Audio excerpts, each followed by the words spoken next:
আজকে তোমাদের কোষে দেখি 1.1 এর 6 দাগের 4 নম্বর থেকে করানো হবে। একজন ঘড়ি বিক্রেতা একটি ঘড়ি ক্রয় করে 336 টাকায় বিক্রি করলেন। তিনি যত টাকায় ঘড়িটি ক্রয় করেছিলেন শতকরা তত টাকা তার লাভ হলো। এখানে দেখো কি বলা নেই, এখানে কিন্তু ক্রয় মূল্য বলা নেই, কি বলা আছে বিক্রয় মূল্যটা বলা আছে। তাহলে আমরা কি করব, প্রথমত ঘড়িটির ক্রয় মূল্য ধরে নিচ্ছি। ঘড়িটির ক্রয় মূল্য x টাকা। ঘড়িটির বিক্রয় মূল্য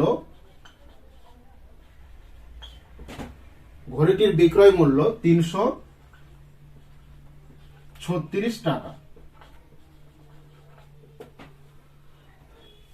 আচ্ছা, এখানে কি বলেছিল যে ঘড়িটির ক্রয় মূল্য কিন্তু বলা নেই, তার জন্য কি ধরা হলো, এখানে ঘড়িটির ক্রয় মূল্যকে আমরা প্রথমত ধরে নিয়েছি x টাকা। আচ্ছা, বই বলে দিয়েছে ঘড়িটির বিক্রয় মূল্য বলা আছে কি 336 টাকা। আচ্ছা, এখান থেকে আমরা কি পাবো, লাভ কত পাচ্ছি, মোট লাভ সমান ক্লাস 9 তোমরা পড়ে এসছো ক্রয় মূল্য বিক্রয় মূল্যের অঙ্ক। ক্রয় মূল্য আর বিক্রয় মূল্য এই জায়গাটা থেকে কি করে লাভ বার করতে হয় সেটা কিন্তু আমরা এর আগেই শিখেছিলাম।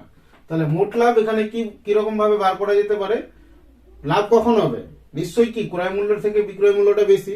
তাহলে এখান থেকে আমরা কি করব, বিক্রয় মূল্য থেকে যদি ক্রয় মূল্যকে মাইনাস করি তাহলে কি পাবো, মোট লাভটা পেয়ে যাব। তাহলে মোট লাভ এখানে কত হচ্ছে, বিক্রয় মূল্য থেকে আমরা কি করছি, ক্রয় মূল্যটা বাদ দিচ্ছি। বিক্রয় মূল্য হলো 336 টাকা, এখান থেকে বাদ দিলাম কত, x। তাহলে এত টাকা কি হলো, লাভ হলো। আচ্ছা, কি বলে, তিনি যত টাকায় ঘড়িটি ক্রয় করেছিলেন, মানে ধরে নিলাম x টাকায় ক্রয় করেছিল, শতকরা তার কি হলো, তত টাকায় লাভ হলো। তাহলে শতকরা লাভের পরিমাণটা সমান সমান হবে কি, ক্রয় মূল্যের সঙ্গে সমান হবে। তাহলে আমাদের প্রথমত এখানে কি বার করতে হবে, শতকরা লাভ বার করতে হবে। আচ্ছা, তাহলে এখান থেকে আমরা কি করতে পারি, শতকরা লাভ সমান কি করব, আচ্ছা একটা সূত্র বলা ছিল, মোট লাভ বাই ক্রয় মূল্য। কার উপরে, ক্রয় মূল্যের উপর। তাহলে এই জন্য লিখলাম কি নিচে, ক্রয় মূল্য, মোট লাভ বাই ক্রয় মূল্য শতকরা, যেহেতু এই জন্য কত দিয়ে গুণ করবো, আমরা এটাকে 100 দিয়ে গুণ করছি। তাহলে এখান থেকে কি পাচ্ছি, মোট লাভ কত হয়েছে, 336 মাইনাস x বাই ক্রয় মূল্য হচ্ছে গিয়ে x টাকা গুণিত 100। এটা কি পেলাম, এটা পেলাম টাকা। প্রশ্নে বলাই আছে যত টাকায় ঘড়িটি ক্রয় করেছিলেন শতকরা তত টাকা তার কি হলো, লাভ হলো। তাহলে শতকরা লাভ এইটা কার সঙ্গে সমান হচ্ছে, বলছে ঘড়িটা যত টাকায় কিনেছে তার সঙ্গে শতকরা লাভটা কি হবে, সমান হবে।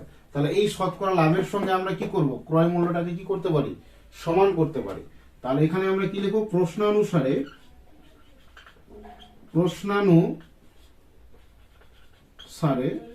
এখান থেকে আমরা কি লিখতে পারি, প্রশ্নানুসারে এটা সমান সমান কি লিখবো, x লিখতে পারি। তাহলে এখান থেকে লিখব 336 minus x by x into 100 equal কত, x। বা আচ্ছা, এটাকে উপরে সংখ্যাগুলো দিয়ে গুণ করি, তাহলে ব্র্যাকেটের অংশটার সঙ্গে যদি 100 গুণ হয় তাহলে কত হচ্ছে, 33600 মাইনাস 100 এর সঙ্গে মাইনাস x গুণ হচ্ছে, তাহলে প্লাস মাইনাস মাইনাস হলো, এখানে হলো 100x বাই x ইকুয়াল কত পেলাম, x।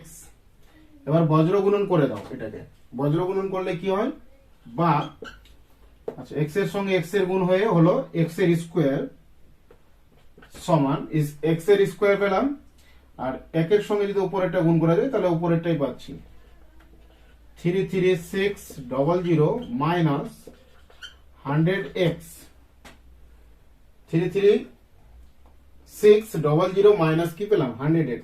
তাহলে এটাকে যদি আমরা কি করি, এবার এটাকে আমরা কি করছি, এই বাম দিকের অংশটাকে ডান দিকের অংশটাকে আমরা কি করব, এই বাম দিকে নিয়ে আসবো।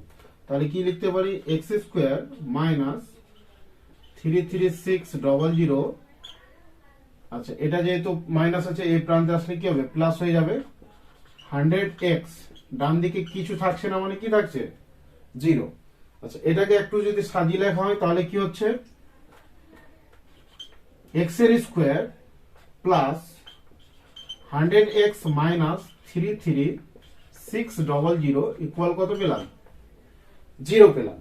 তাহলে দেখো এটা কি একটা দ্বিঘাত সমীকরণ। 6 এর দাগের প্রশ্নগুলোই বলা ছিল যে নিচের বিবৃতিগুলো থেকে আমাকে কি করতে হবে, একচল বিশিষ্ট দ্বিঘাত সমীকরণ নিয়ে আসতে হবে। তাহলে একচল বিশিষ্ট দ্বিঘাত সমীকরণ হয়েছে কি আদৌ?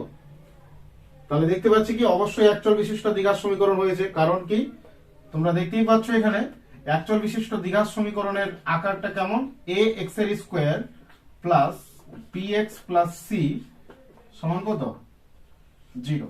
তাহলে এই আকারে কি করতে পেরেছি, এই সমীকরণটাকে প্রকাশ করতে পেরেছি। তার জন্য বলবো কি এটা একটা একচল বিশিষ্ট দ্বিঘাত সমীকরণ। এরপরে 6 এর দাগের 5 এর অঙ্কটা কি বলেছে দেখো, স্রোতের বেগ ঘন্টায় 2 কিমি হলে, তাহলে কি স্রোতটার বেগ বলেছে কি ঘন্টায় 2 কিমি। রতন মাঝির স্রোতের অনুকূলে 21 কিমি গিয়ে ওই দূরত্ব ফিরে আসতে 10 ঘন্টা সময় লাগে। তার মানে কি বলছে, একটা ধরে নাও এটা হলো একটা নদী ধরতে পারো। তাহলে এখানে কি বলছে, একটা নৌকা আছে, এখান দিয়ে কি যাচ্ছে ধরে নাও, এখান দিয়ে জল যাচ্ছে, ঠিক আছে। এখান থেকে আমি ধরে নিচ্ছি, এখান থেকে এই পর্যন্ত ডিস্টেন্সটা কত কিলোমিটার, এই টোটাল পথটা হলো গিয়ে তোমার 21 কিলোমিটার, 21 কিমি। আচ্ছা, স্রোত কোন দিকে যাচ্ছে, এই দিক থেকে এই দিকে যাচ্ছে, এটা ধরে নিচ্ছি, ঠিক আছে। তাহলে অনুকূল আর প্রতিকূল ব্যাপারটা কি, যদি স্রোত যেদিকে যাচ্ছে সেদিকে যদি নৌকা যায় তাহলে আমরা বলবো কি স্রোতের অনুকূলে, আর স্রোত যেদিকে যাচ্ছে নৌকা যদি তার উল্টো দিকে যায় তাহলে সেটাকে বলবো কি প্রতিকূল বলবো। আচ্ছা, স্রোতের অনুকূল, অনুকূলে গেলে কি হবে, অর্থাৎ স্রোতের তো নিজস্ব একটা বেগ আছে আর নৌকার কি আছে, একটা বেগ আছে। তাহলে যখন অনুকূলে অর্থাৎ স্রোত যেদিকে যাচ্ছে নৌকাটা যদি সেদিকে যায়, সেক্ষেত্রে কার্যকর যে নৌকার বেগটা সেটা কিন্তু বেড়ে যাবে। ধরি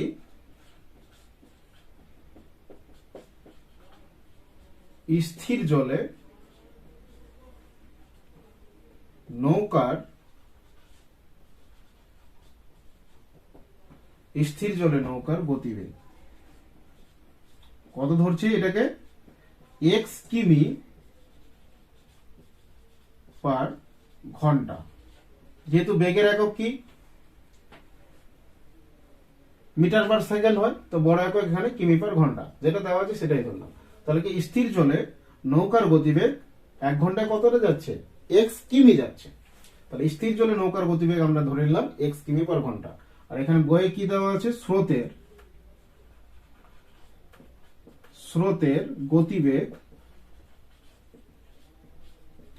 স্রোতের বেগ বা গতিবেগ কত দেওয়া আছে, 2 কিমি। 2 কিমি যাচ্ছে কত ঘন্টায়, বলেছে ঘন্টায়, ঘন্টায় মানে 1 ঘন্টায়। তাহলে এখান থেকে কি পেলাম, স্রোতের গতিবেগ 2 কিমি পার ঘন্টা।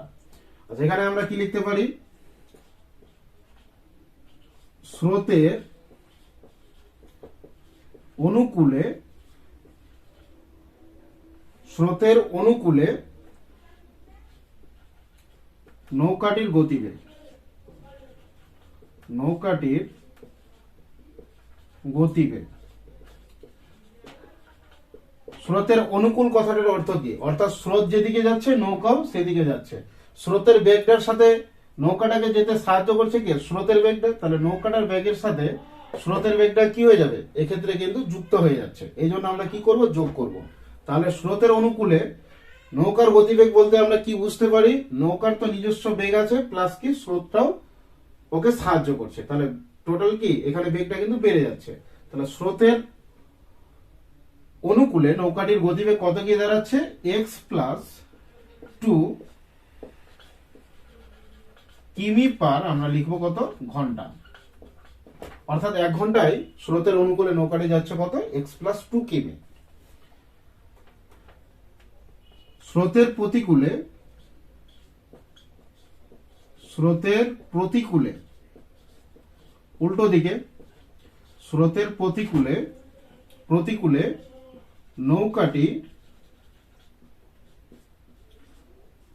নৌকাটির গতিবেগ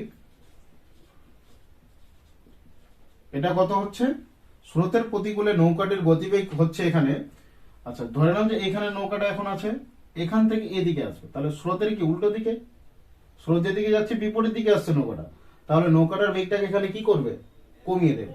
তাহলে এক্ষেত্রে স্রোতের প্রতিকূলে নৌকাটির বেগ সেটা কত হবে, x-2 কিমি পার ঘন্টা।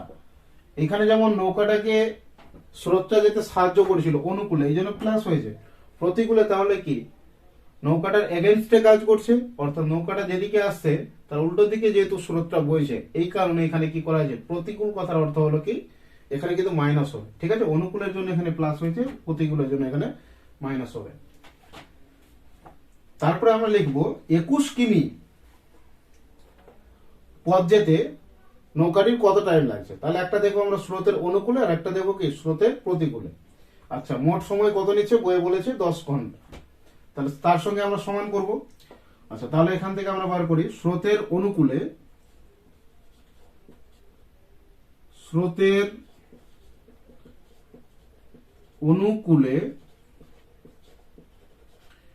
21 কিমি যেতে নৌকাটির সময় লাগে,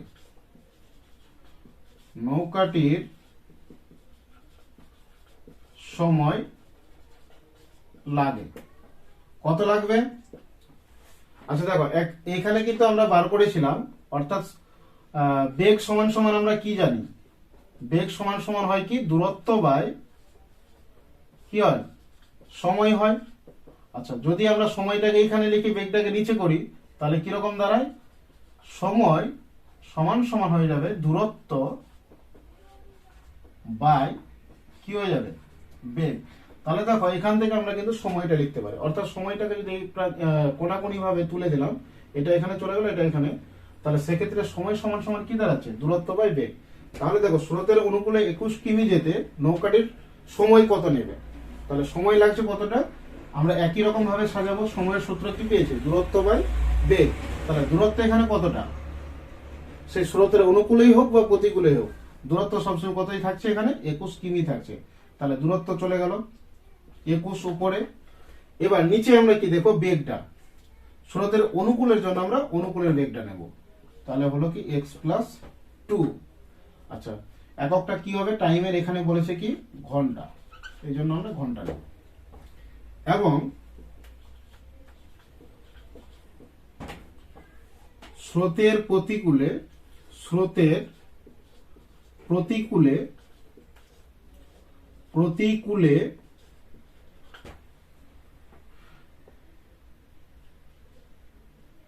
প্রতিকূলে 21 কিমি পথ আসতে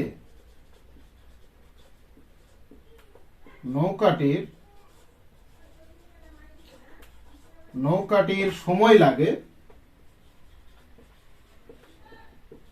কত লাগছে, এখানে একই রকম ভাবে আমরা দেখব, তাহলে সময়ের সূত্র কি দেখেছি দূরত্ব বাই বেগ, তাহলে দূরত্ব এখানে কত 21ই থাকছে।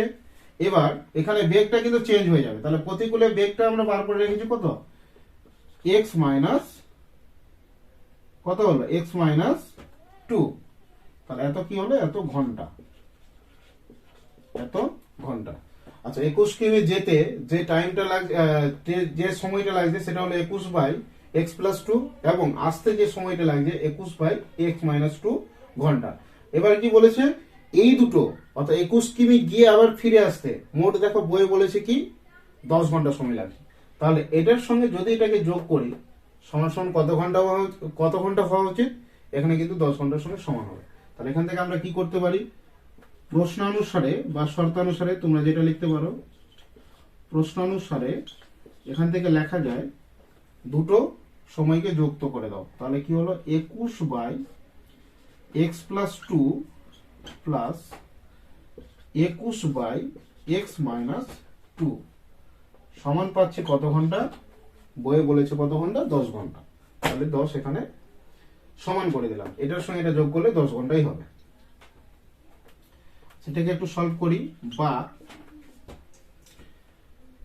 আচ্ছা, লসাগু করলে কি দাঁড়াচ্ছে? x+2 ইন্টু হচ্ছে কি x-2, দুটো আলাদা আছে এই জন্য দুটোকে আমরা গুণ করে রেখে দিলাম। আচ্ছা, লসাগু করলে কি পাচ্ছি? এটা পেলাম। তাহলে এবার এটার সঙ্গে এটাকে ম্যাচ করাচ্ছি, যেটা মিলছে সেটা নিচ থেকে বাদ দিয়ে দিলাম। তাহলে কেটে এটা মিলে যাচ্ছে, এই জন্য এটা বাদ পড়ে যাচ্ছে। তাহলে শুধুমাত্র কি পড়ে থাকছে? x-2। তাহলে 21-এর সঙ্গে গুণ হবে কত? 21-এর সঙ্গে গুণ হচ্ছে x-2 প্লাস একই রকম ভাবে নিচেরটার সঙ্গে এই নিচেরটা ম্যাচ করাও, যেটা মিলছে সেটাকে কেটে বাদ দিয়ে দাও। তাহলে পড়ে থাকছে কি x+2, x+2 এর সঙ্গে উপরেরটা গুণ করো। তাহলে 21 ইন্টু হলো x+2 সমান 10। আচ্ছা, এই কোয়েশ্চেনটা এবার লিখছি আমরা।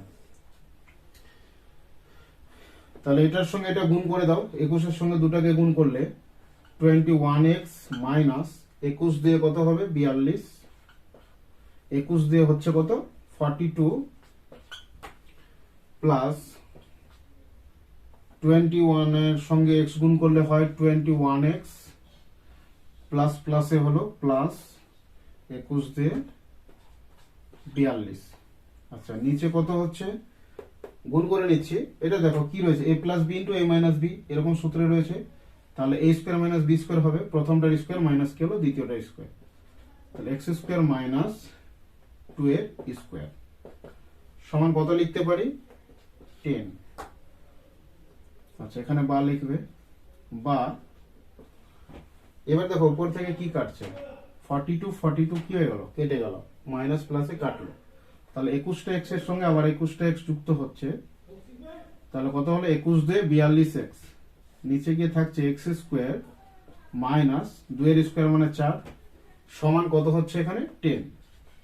এবার এটাকে বজ্র গুণন করে নাও, অর্থাৎ কোনাকুনি যদি ক্রস মাল্টিপ্লিকেশন করি তাহলে কি পাচ্ছি এখান থেকে? আচ্ছা, স্কোয়ার টার্মটাকে আগে নিচ্ছি, এটার সঙ্গে 10 গুণ হচ্ছে, অর্থাৎ 10 এর সঙ্গে x স্কোয়ার গুণ হলে 10x এর স্কোয়ার মাইনাস প্লাসে গুণ করলে কত হয়? মাইনাস 10 × 4 = 40 সমান এদিকে আমরা পাচ্ছি কি 42x এর সঙ্গে 1 গুণ করলে 42x পাচ্ছি, অর্থাৎ 42x। এবার দ্বিঘাত সমীকরণ প্রকাশ করতে হবে, ডান দিকে কি রাখা যাবে না? কোনো সংখ্যা রাখা যাবে না, 0 আনতে হবে। তাহলে এটাকে এদিকে এই প্রান্তে ঢোকাচ্ছি। বা tan x স্কোয়ার মাইনাস 40 ছিল আর এটা প্লাস ছিল, এই প্রান্তে আসলে কি হবে? অর্থাৎ সমান সমানের যদি এদিকে এটাকে টেনে নিই তাহলে এই প্রান্তে এসে প্লাসটা হয়ে যাচ্ছে মাইনাস, হলো কি 42x সমান 0। বা আচ্ছা, এটাকে একটু সাজিয়ে লিখলে কি হয়? tan x এর স্কোয়ার মাইনাস 42x মাইনাস 40 = 0। বা এখান থেকে দেখো মিনিমাম কত কমন নিতে পারি আমরা? এখান থেকে কত টানা যায়? এখান থেকে মিনিমাম আমরা কত কমন পেতে পারি? 2 কমন পেতে পারি। তাহলে 2 কমন নিলে কত হয়? 5 দিয়ে 10, 5x স্কোয়ার মাইনাস 2 দিয়ে 4, 2 1 কে 2, 21x মাইনাস 2 20 40 সমান হলো 0। বা 5x এর স্কোয়ার মাইনাস আচ্ছা 21x মাইনাস 20 সমান কত পাচ্ছি এখানে? 0 আচ্ছা, এখানে গুণ ছিল 2টা, এই জন্য আমরা নিচে করে দিলাম, 0 নিচে ভাগ করে দিচ্ছি। তাহলে কত হয়ে যাবে এরপরের স্টেপে? এটা মানে কত? 0/2 মানে 0। অতএব 5x এর স্কোয়ার মাইনাস 21x মাইনাস 20 = 0।